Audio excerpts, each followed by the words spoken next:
What's cooking, folks? Vermillion Phoenix here, and today we're jumping into some more Orcs Must Die Unchained. This time we're going into the restricted section with Brass. So, if you've seen any of my previous videos, Brass generally has a lot of issues dealing with really healthy enemies.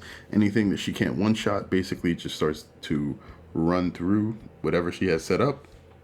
Her turret requires a lot of time to set up, and basically unless you have a particularly constricted stage that doesn't require a lot of movement, you basically can't level it up and sort of leave it alone unless it's behind a ton of traps. But that basically negates the fact that its range is super low and it doesn't get to do much in that case. So it's in a really weird position. I am of the opinion that the turret needs a buff, just not sure exactly what kind. Health would means that it's good against melee enemies that have a lot of HP, but ultimately if they just destroy it and it doesn't get to deal that much damage, it's kind of not that important. However, if you just leave the health alone and buff the range, then it basically starts to deal a lot more damage, and I'm not sure if that's intended too, because Brass's damage is already kind of ridiculous, and I don't think it's going to get worse. Alright, so as far as traps that we want to use here, we need things that are more consistent than what we used with Elin, because Brass can't handle large groups of enemies as consistently as Elin can. And I'm just comparing that because that was a character that I played with recently. This is pretty much a good setup. Spitfire Wall, Grinder, Floor Scorcher, Viscous Tar. We can drop another floor trap if we need to, say something like the Floor Spikes or the Cursed Ground. Because I'm going to be bringing Smashing Deals, I'm going to bring the Floor Spikes because they will cost less. And cheap traps are great. Cheap traps are always good. We're going to bring Fire Sale too, so that way basically everything's discounted. We still have that bug to contend with, the possible blockade of one of the doors here if you place your Guardian. So wait for the doors to break before you drop your Guardian down, and you should be good to go. See if there's any Guardian I want to use early. It's probably the Stable Hand. I'll stick with him. But I think I'm okay with these traits, so let's go ahead and get a move on. Ooh, actually, no. I'm not okay with the gear. Eling is okay using just damage gear, but for Brass, gear costs scrap. Scrap isn't easy to get, so bring something that will support the character, but that won't use up your resource. Big shotgun equals big fun. Can't disagree with that. Big shotgun, big fun. What is this sort of backpack thing on her for? Like, I kind of wonder that because, I don't know, I guess that's supposed to be like melting the scrap down into things that you can use. It could be like a little micro forge that she carries on her back to create her bombs and stuff. I don't know. Lots of speculation. It's not really described in the bio or anything, but I guess that changes based on the character art too. So, it's sort of active. It's swaying with her, but like there's got like little gauges on it. There's fire coming out of it. It's just crazy. Right there. Another genius setup. All right, so Each trap to be placed perfectly. Maybe one over here. what I like to do when I actually have ground level wall traps is something like this. We will slow the enemies. Eventually add that. Setup for the most combos. Now, behind where our Guardian's gonna go is where we'll put, our turret. So it'll be able to shoot things that are coming past the Guardian location. If they're on top of it, it will shoot them as well. Should be able to fire at most things that are crossing this little threshold line here. So that should be a good place to start. Things will be slowed, they'll be on fire, they'll get burned here, and as they sort of cross this area, they will get hit with the, oh, that is the wrong place to put that right now. Okay, there we go. They will be heading down here and hit this. So let's go ahead and get it started. Enemy has opened a minion portal. So if you're playing this on an easier difficulty such as War Mage, you're not going to want to put the Guardian down until after both of these gates are open, because they won't open at the same time. Alright, let's go ahead and drop them now.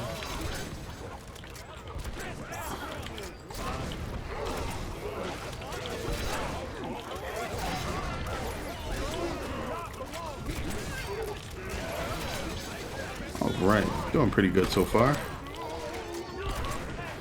One of the good things about pairing Brass up with Stable Hand is that because she normally doesn't have a ton of speed, he actually helps out significantly with that. Alright, gonna take Brass's bomb cache. Halves the cost of our brass bombs. That is definitely a good idea.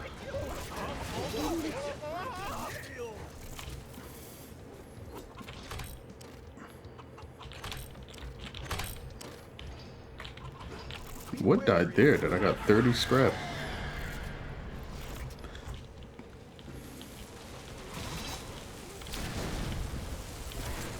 Now, since we have the slows there, we generally won't have to worry about explosive kobolds too much, which is a good thing.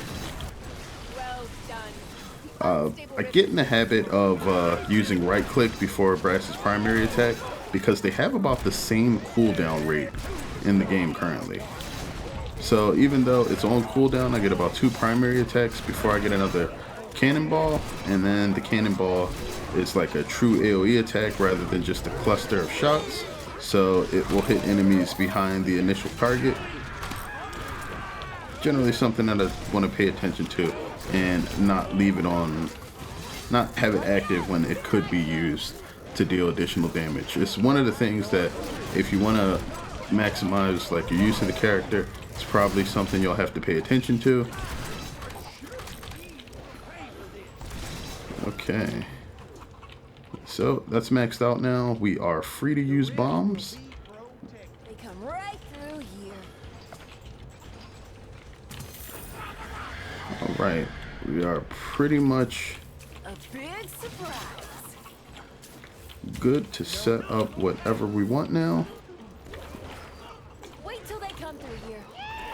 Get a few bombs, pick up the scrap. The scrap will disappear after a short period of time. I'm not sure what the exact life is on the scrap pickups, but it is much higher than any other pickup in the game currently. I've had scrap survive through an entire wave, so don't feel compelled to spam abilities to pick up the scrap, just in case you want to use it to repair your turret or something like that. You can use it for whatever purpose you want it, and don't have to feel like you're wasting any. But at the same time, you can sort of bomb your way into enemies and then replenish your scrap by picking up whatever they dropped.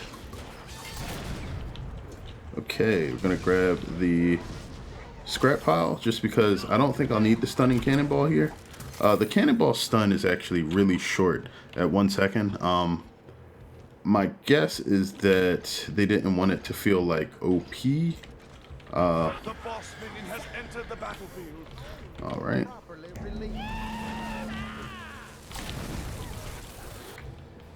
They probably wouldn't want it to be OP because of the way that the cannonball can be fired off kind of rapidly right now. Once you get the battle level 10 tier 4 Weaver, its cooldown is halved, so that's really strong. But because of some obvious ridiculousness that I showed in my last video with Brass, it's probably going to be nerfed just slightly to make sure that you can't just rapid fire it non-stop.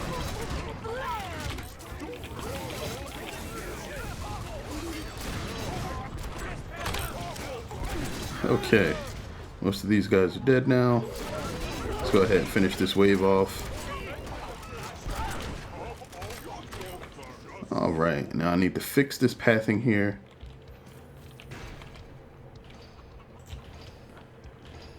Enemies are attacking on another front. And this is pretty much what I like to do with these guys. They've broken through a gate. I can do it there. There. One over here. And since I do not have a brimstone this time, we can do that.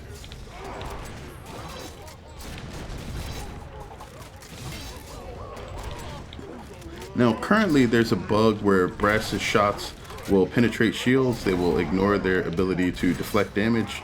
Don't believe that's intended, but just making sure you guys are aware. It's a cool effect, but I don't think the devs intended to actually place it there.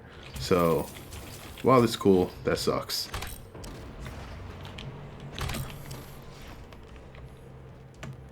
Because I guess they don't really want characters that just ignore certain mechanics. Unstable rift is opening. Quick, destroy it. Alright, where is it this time? We have it over here. We have more than enough time because... What?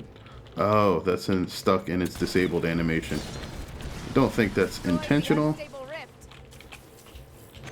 Thank you. The rift will be protected. Alright, that never got hit, so we're great. Just make sure when you set this up that you never give them the opportunity to... Whoa. No thanks.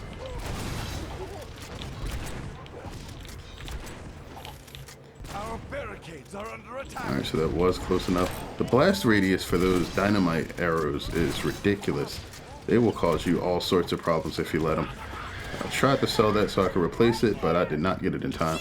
Gonna grab Scrap Boom because I love that ability. Not having to chase down scrap is super nice.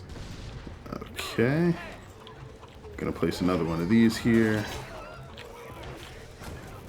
Okay. And I could probably, and this probably should have been done way sooner, could have trapped this area up a lot more. And that just would have made things a lot easier.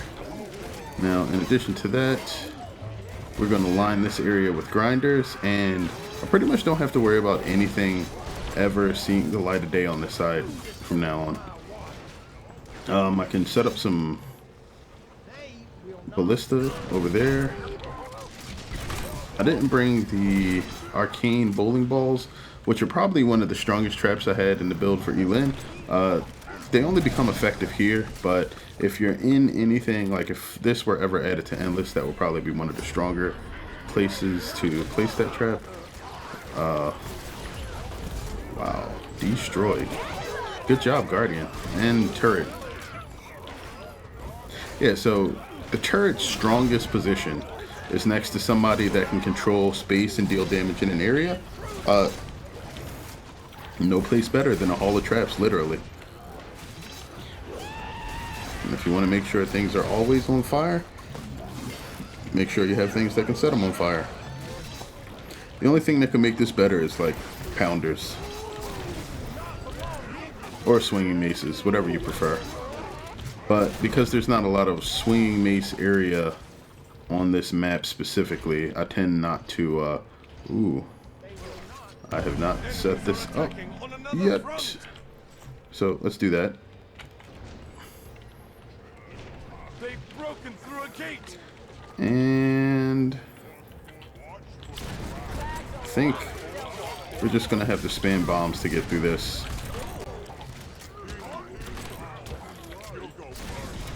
Have a couple of these to sort of help out, but they're not enough.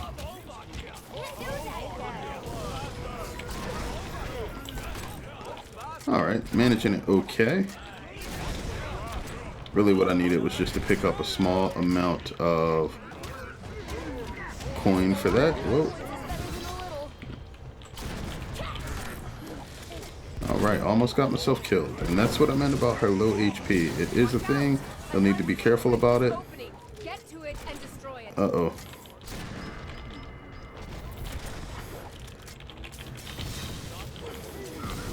Alright, got what I needed.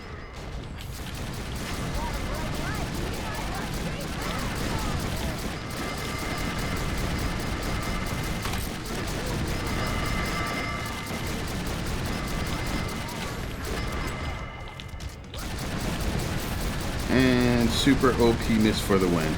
I'm gonna feel so bad when that gets nerfed.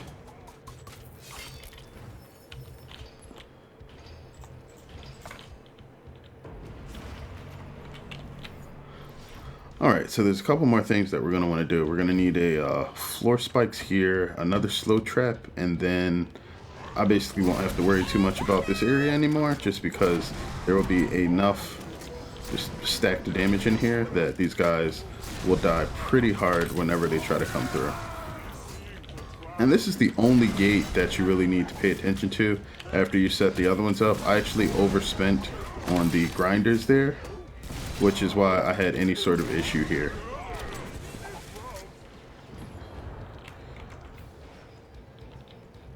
Alright, slows are more important than that there.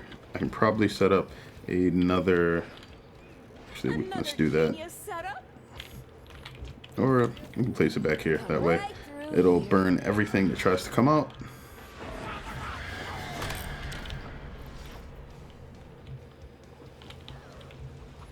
And I'm not really worried about anything that tries to come through there. The grinders should do pretty amazing at keeping them dead.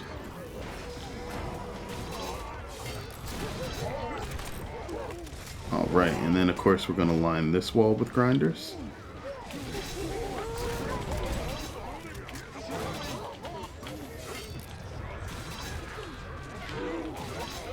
And then we're going to put another slow over here. Maybe one over here. And now the lanes kind of join, but I don't think we really have to worry about anything. Got 2 waves to go and about 4 minutes to do them in, so we are golden. A boss is on his way. Yeah, I don't really care about Lysander now. Actually, how far is he going to make it? Alright. One of the most annoying things that you'll deal with on this map is going to be... What the... I don't even know where that cannonball went. It didn't explode, it didn't go anywhere, just nothing happened. Boss is down. That was pretty nice. They're actually managing to touch the turret, which is really nice. I guess the Guardian may have some sort of aggro priority over your turret in most cases. So until its aggro is full, they won't attack it.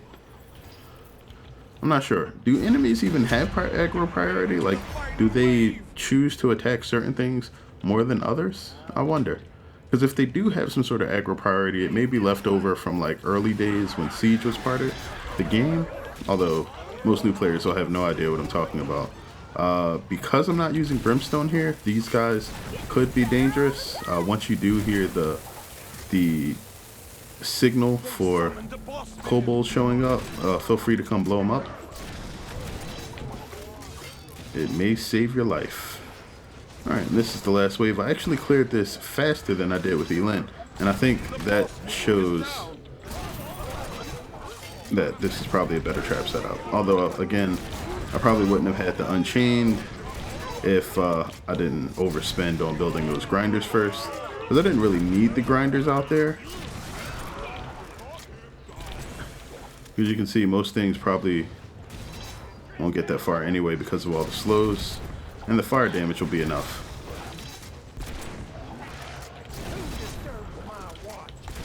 Alright, there we go. There should always be a prize.